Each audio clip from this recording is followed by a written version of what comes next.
Thanks for joining. We will begin soon.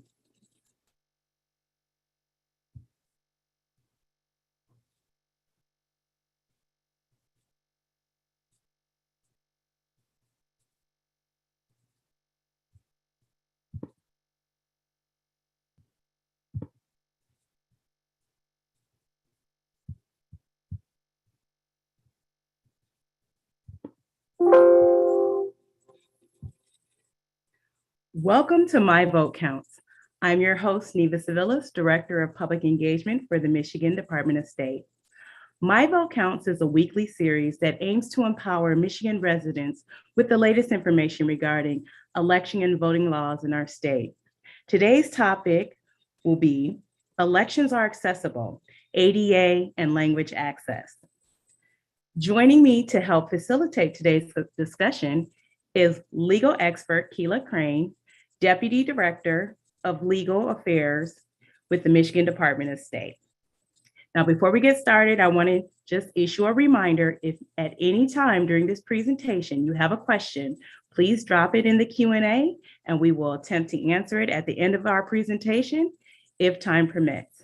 So with that said, let's start with michigan.gov/vote, the website that is the one-stop shop for all things voting in the state of Michigan.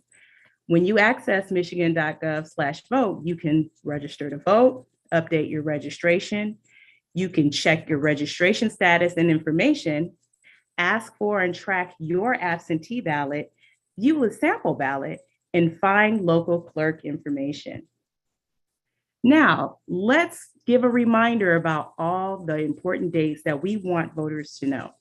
First date, Tuesday, November 28th.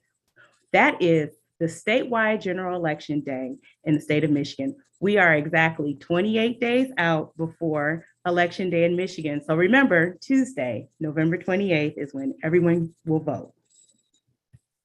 Also, some very important dates that we have for you is Monday, October 24th. What day is that? Well, that's the day you can register to vote online at michigan.gov/vote or by mail.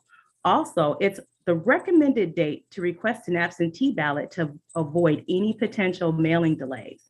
In addition to that, it's the recommended date to return absentee ballots by mail, so you can avoid any potential mailing delays. Okay.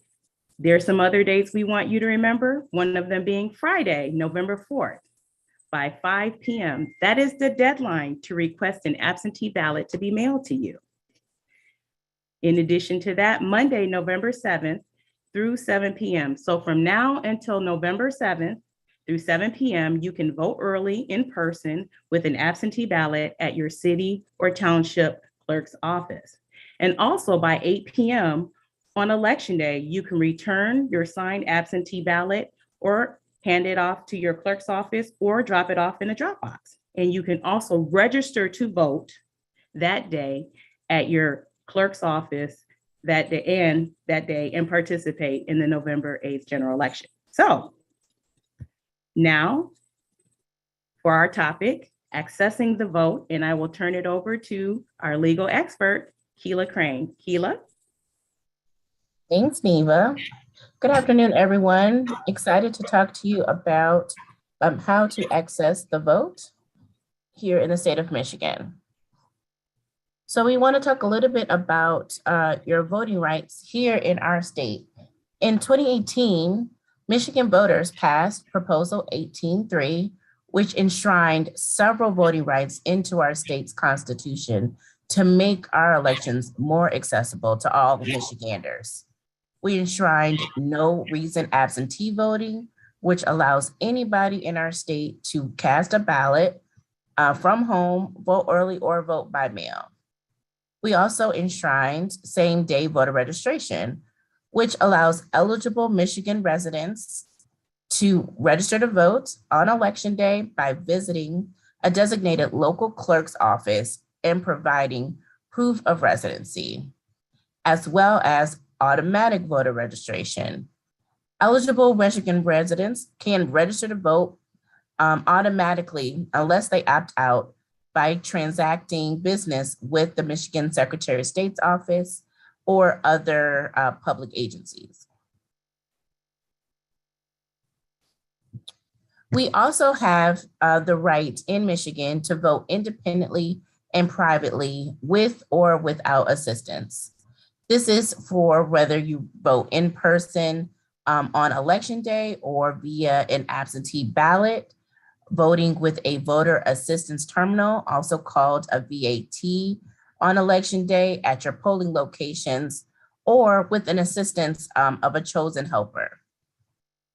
You also have you can have assistance and select anyone you choose on election day or even voting at home, except if that person is your employer or your union representative. And again, who can help you with your ballot?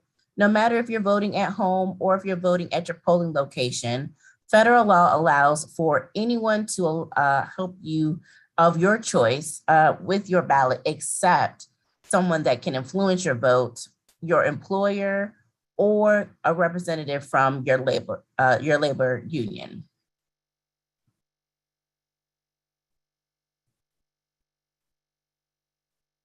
Who can help you return your absentee ballot? So a couple things we want to make sure we highlight here. One, it can only be by your own request. A person cannot request to return the absentee ballot for you. You have to ask someone to return it on your behalf. And there are a limited amount of people that can actually return it on your behalf. It has to be either a person of your same household, someone that is in your immediate family, a professional mail carrier, so the United States Postal Service, or a deputized election official. So someone that the local clerk's office has deputized to come out to pick up your absentee ballot and bring it back to the local clerk's office. So anyone that fits in those 4 categories is allowed to handle your absentee ballot after you completed it and return it back to the local clerk's office. Now we want to talk about the heart of what we're going to discuss today, which is accessible voting rights. So what are the rights of Michiganders with disabilities to exercise their right to vote here in our state?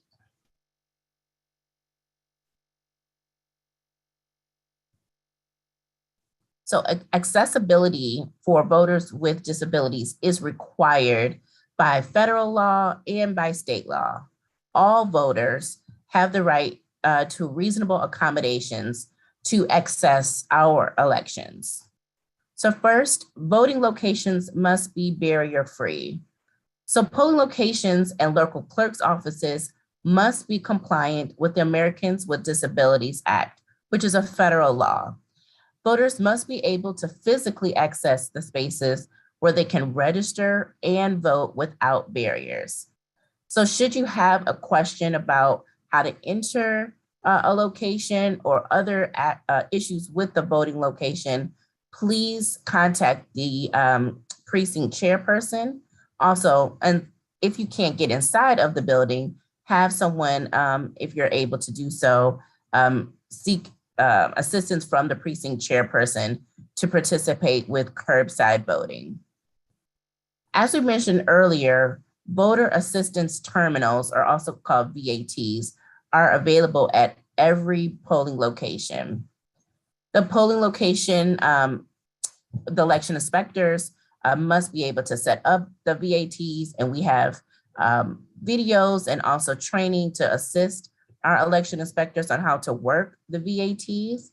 And really anyone can utilize the VATs, but they are equipped with special devices so that you can assist people with who have sight disabilities, maybe have other dexterity issues to be able to complete a ballot. And then we also have accessible absentee ballots, which allows voters to vote from the privacy of their own home, using their own assistive devices to complete a ballot. And then you print it out and return it.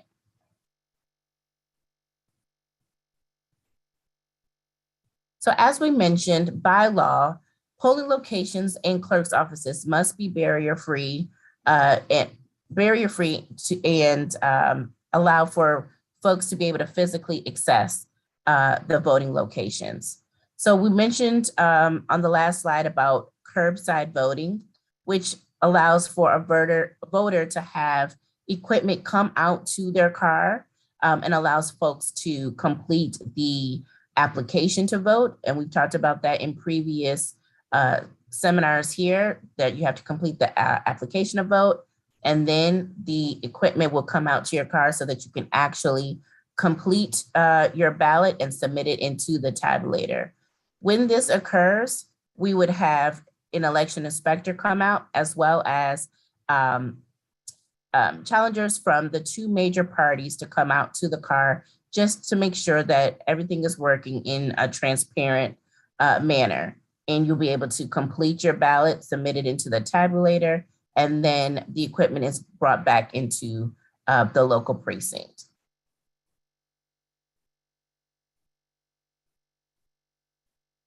So our VATs, like I said before, allow folks to be able to complete their ballot with the use of adaptive devices.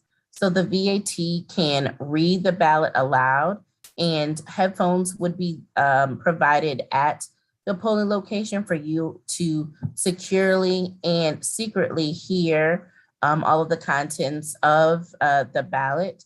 The device can mark and print the ballot with the voters' selections. And then the completed ballot is fed into the tabulator, just like any other ballot, and it will scan and record the votes, just like all the other ballots at the polling locations on election day. There's also controllers with buttons on them. There are Braille buttons as well on the device. So voters, no matter how you present at the location, should be able to utilize the voter assist terminal to go over your ballot, determine who you would like to select for the various positions on the ballot, and select your choice for each individual race or question that is on your ballot.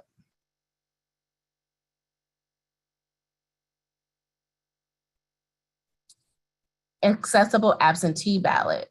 Our accessible ballots allow voters to mark the documents on electronic device, and this allows you to use your own assisted technology and without visiting a polling place or a clerk's office. So first of all, you have to request a accessible absentee ballot, and you do that as you would any other type of absentee ballot. You request that to your local clerk's office. You can do so by mail or in person, and that must be done by the deadline for for absentee ballots. Once you submit the application, you will receive a link for the accessible ballot via email. So you want to make sure that you're checking your email, particularly your junk email, in case you're not saved your local clerk's email address to your contacts. Once you receive the link, then you can click on the link, go over the ballot, select your choices, and then once you have completed your choices, you can print that out. Once you print out the ballot, you can place the ballot into a normal envelope and seal it and sign. If you need to utilize a stamp to place your signature on the back of the envelope, that is fine. Also, if you mark your signature with an X, that is also fine. If you have somebody to assist you with completing your ballot, you can also do that, but that person also needs to sign your ballot before it is submitted. Please keep in mind, as with all absentee ballots, your signature must match the signature that is on file with your local clerk's office. So if your dexterity has changed over the past couple of years or even the past couple of months, and you will now need to sign with an X or something different that is on file with your local clerk's office, you need to make sure that you change your signature with the local clerk's office so that when you submit your ballot, it does indeed match. Also, as with all ballots, they must be at your local clerk's office by 8 p.m. on election day for them to count. For more information about this, you can go to michigan.gov/vote.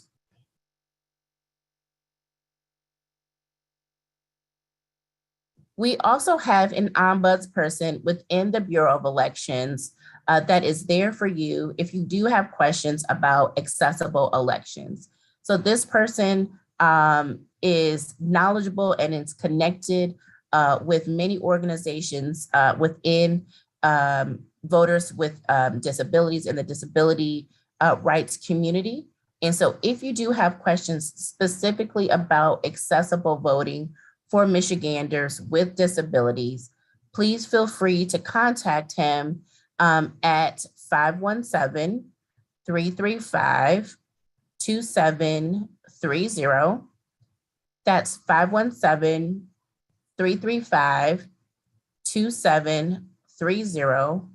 Or you can email the ombudsman at mdos-adavoting@michigan.gov. And they are there to answer your questions both now and on election day. So we also want to talk about another way that our elections are accessible here in Michigan. We want to make sure that all persons, whether or not they are proficient within the English language, do have the opportunity to exercise their right to cast their ballot.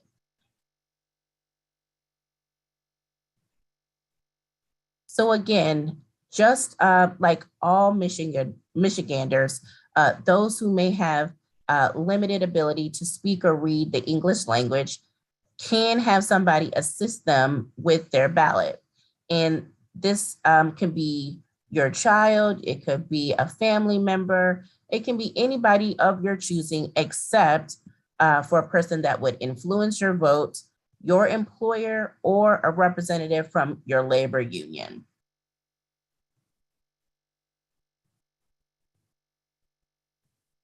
Because of the Voting Rights Act, there are certain communities in our state that are federally required to translate all election materials into languages other than English. Those include Clyde Township in Allegan County, Covert Township in the city of Fenville. They have to translate all election materials, including ballots, into Spanish and English. For the city of Hamtramck, they must have all election materials in both English and Bengali.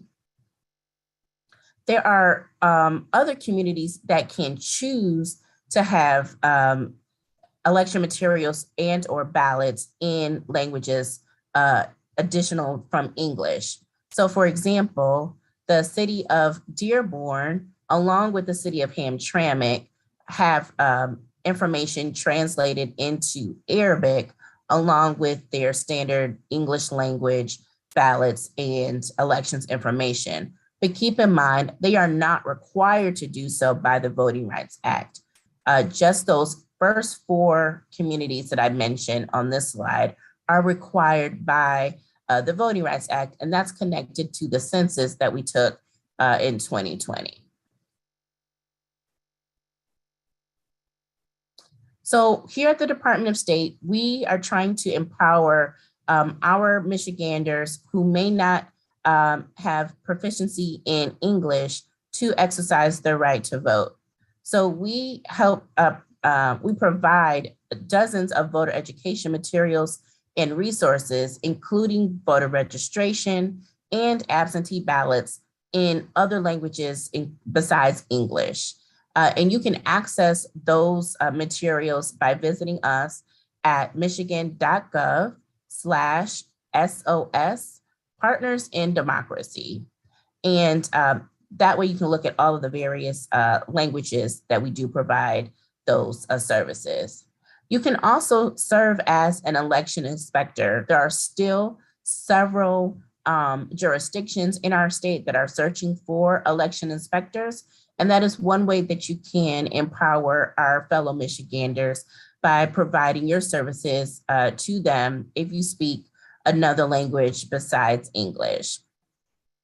And if you want to sign up, you can go to michigan.gov/democracy-MVP or contact your local clerk's office to see if they are still in need of an elections inspector. Otherwise, as you're in line when you're voting, you can provide assistance if the voter asks you so to do, and you're actually able to speak and translate into the language that they need. So please do encourage members of the community, if you are engaged with them and they do more proficiently speak a language other than English, to exercise their right to vote. And let them know about the resources that are provided to them. And again, if you do have any additional questions about how we encourage and empower our Michiganders who speak in other languages, if you can go to michigan.gov/SOS Partners in Democracy, you can get more information there.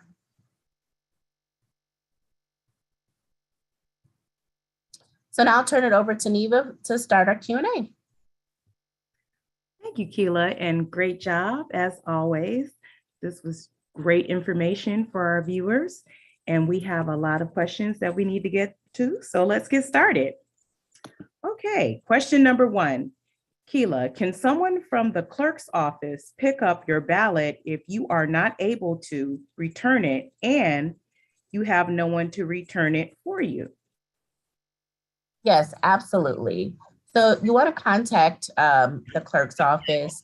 I would do so in advance of Election Day, obviously, but contact the clerk's office and they will let you know if they do have somebody available that can come and pick up your ballot and transport it back to the local clerk's office. If the local clerk's office does not have someone available, they are able to deputize someone to go out and pick up your ballot and return it. So those are your 2 options. Okay, great. Next question. How do I know what type of VAT will be at my polling place? Yeah, that's a really great question. So sometimes it is helpful for you to know which device will be at your local clerk's office, or excuse me, what device will be at your polling location.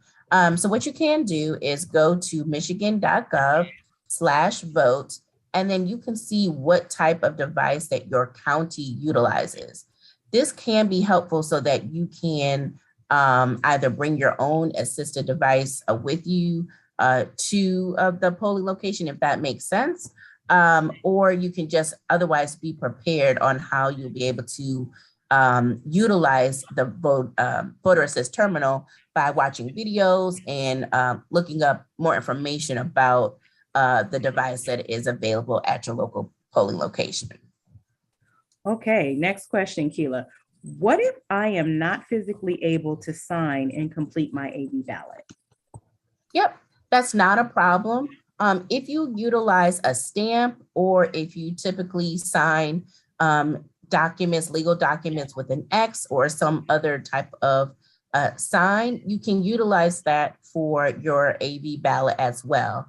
But as I mentioned before, you want to make sure that that signature is on file with your local clerk's office. So before you're submitting your AV ballot, you want to make sure that that signature is on file with your local clerk's office so that there's no issue when you do sign your AV ballot and submit it back in.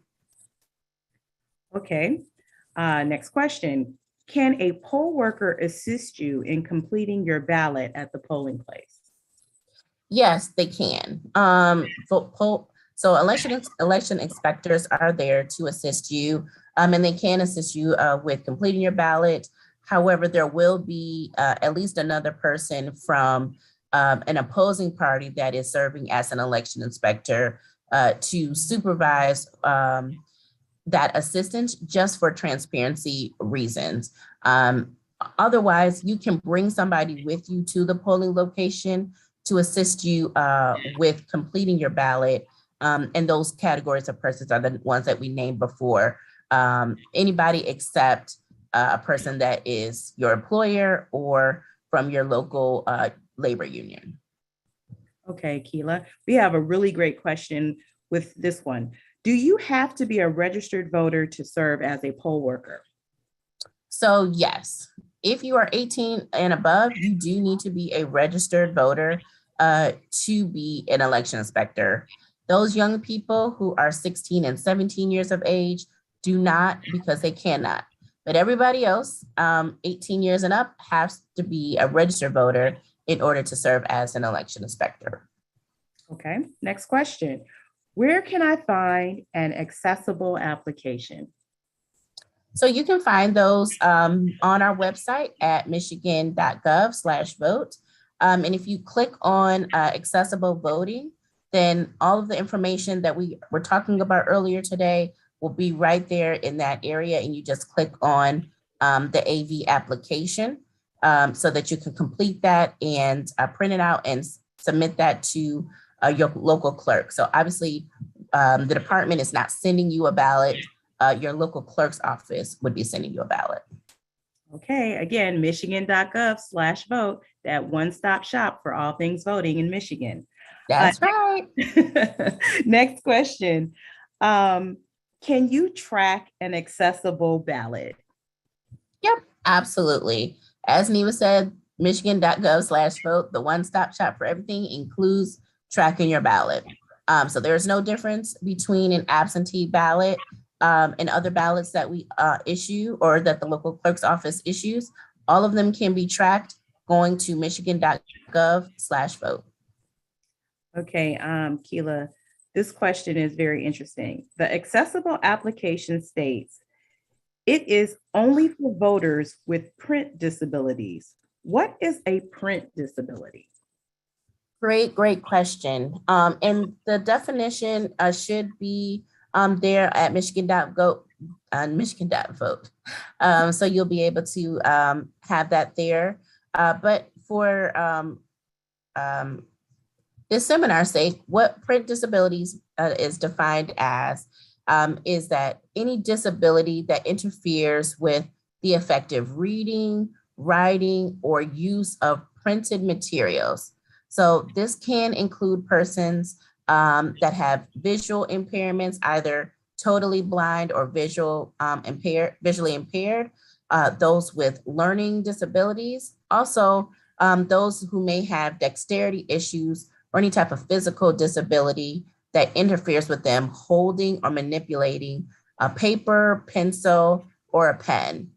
So any of those, if those are ways that you move through life, then you'll be able to utilize the accessible voting or absentee voting ballot to complete your choices for this upcoming election. Thank you, Keela. I personally did not know what that was, and I appreciate the answer. Sure.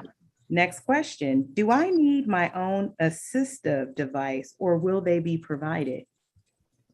So I want to kind of split that question up, Neva. So if you're coming to the polling location to vote in person, you do not need your own assistive devices because they will be provided. If you would like to bring them, especially like if you utilize a sip and puff and that works with your particular VAT, then you're welcome to do so. If you're completing your absentee ballot at home, however, you need to utilize your own assisted devices. So your sip and puff or your ballot marking tool that might be on your computer, you have to utilize your own devices there. Okay, great. Next question. Can I join the permanent absentee ballot, the permanent absentee voter list using accessible applications? Yes, absolutely.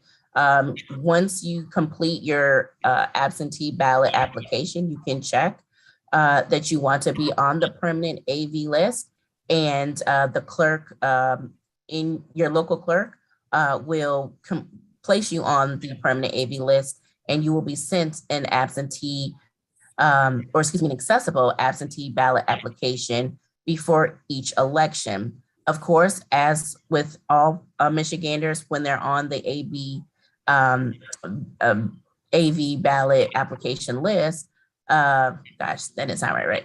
That permanent AV list, you can choose whether or not you actually want to vote absentee or in person. I hope I said that right. Let me know if y'all have any questions about that. Okay, so next question. Do voter assist terminals or VAT provide ballot selections in non-English languages? So it depends on whether or not they're one of those 4 jurisdictions that we mentioned before that are federally required to translate all election materials into languages other than English.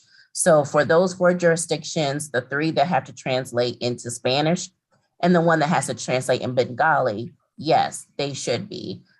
For the 2, Hamtramck and Dearborn, that will translate into Arabic, they may. So you definitely want to contact your local clerk's office if you need election materials translated into other languages besides English to see if that will be done for your voter assist terminal as well.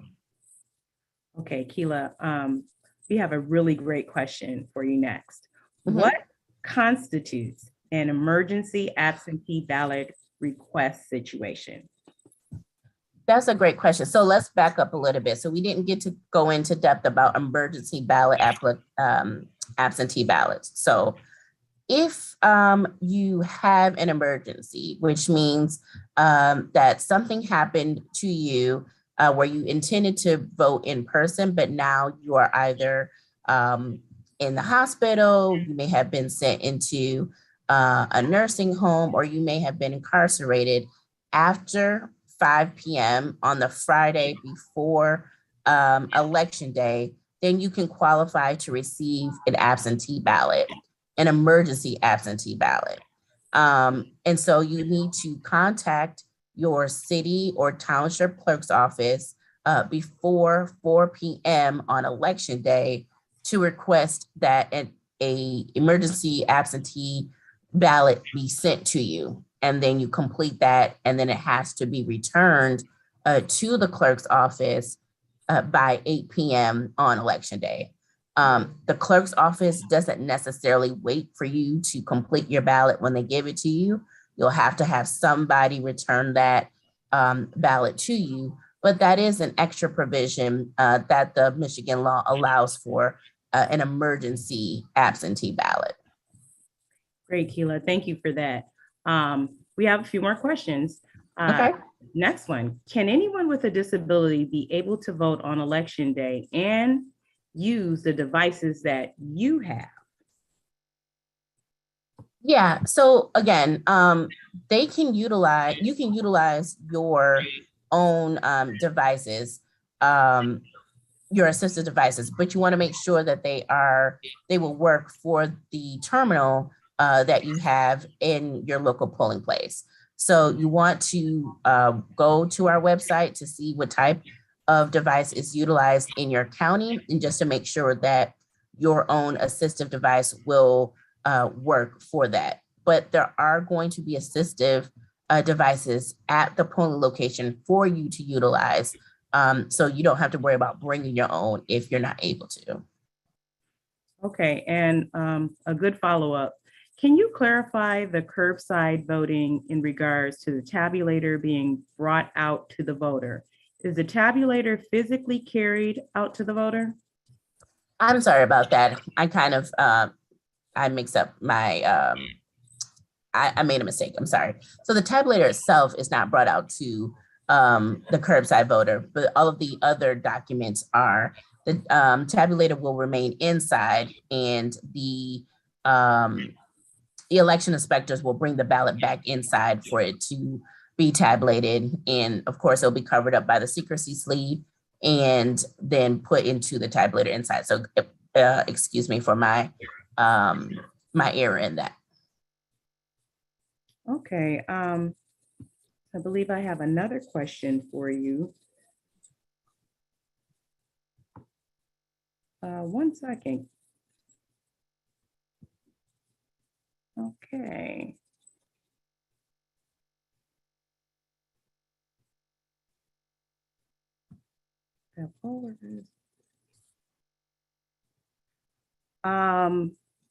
There's a question in regards to poll workers. And it basically, it says, do poll workers are poll workers allowed to work anywhere, or do they have to work in the location in which they're registered to vote? No, they can work wherever. Our democracy MVPs, as we call them here in the department, can be dispatched to any location. The only major requirement is, of course, is that you are a registered voter if you are 18 and above. So if you live in Grand Rapids and want to go assist in Detroit, if the local clerk in Detroit hires you, you can absolutely take the hike and go over to Detroit and assist them with their election and vice versa. So it's not a, there's no location requirement here in our state. Okay, that's great to know, Keila. Well, before we wrap up, I want to say that earlier I made a mistake. I may have said that Election Day was October 28th, and I just want to remind everyone that the general election day in our state is November 8th. I'm going to say it again, November 8th, the general election day in the state of Michigan. So I think that's all the questions we have, and that's all our time today. I want to remind everyone not to forget to sign up for next week's edition. We'll be talking about voting rights and voter safety. And also you can watch all of our previous editions to My Vote Counts at the Michigan Department of State YouTube channel.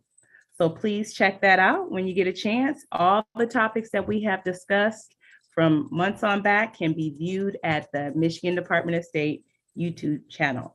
So Keila, thank you again for that wonderful presentation, all that great information.